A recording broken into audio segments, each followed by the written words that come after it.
then you're an optometrist. Hey, Lake Forest Davidson. Good to see you again here on video number 5 as we prepare for year 2 of being Lake Forest Davidson together.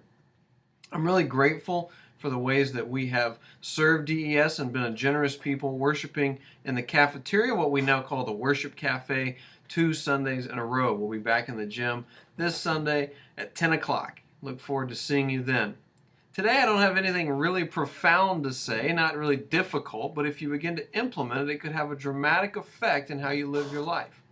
Because if we want to be generous people and people who are known for living generous lives, then we're going to want to be able to say yes to stuff. Generous people want to say yes to things. That's a wonderful thing. But the foundation on which a generous life is built, on being able to give more generously, is that you're also willing to live a little more simply. And how do you live a little more simply? Well, it's really easy. You learned it as a kid. How does the alphabet go? L-M-N-O. Forget the L-M-N. It's about learning to say N-O. Learning to say no. You can't say yes to everything. There are some wonderful things in this world that we'll all have to say no to. As Lake Forest Davidson, we wind up saying no more than we say yes. It's not because we're mean and hateful, but it's because we want to be able to live generous lives and be a generous people. And so to give more generously, we also have to be willing to live a little more simply. That means saying no to things, even saying no to good things. There's nothing wrong with that. And I would encourage you as an individual or as a family to learn to say no. Learn to say no, even to good things. You'll always say no to bad things. But what about saying no to good things? Jesus actually teaches, and at the end of his time with his disciples in John, right after he washed the disciples' feet, he teaches them in John 13, 14, and 15.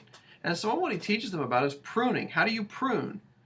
Well, you don't just prune off the dead stuff. That's just called being a good landscaper. You also prune off the living stuff. You also say no to good things to prepare for something even greater.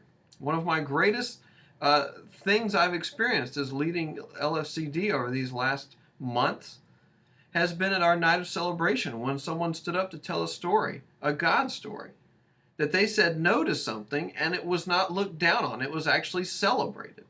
I love that. I love that we can be a community where it's okay to say no to some opportunities, to be able to say yes to greater ones.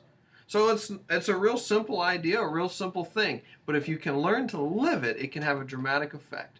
Being willing to say no to things, even no to good things. Being willing to live just a little more simply so that you can give a little more generously. I look forward to going into year 2 with you.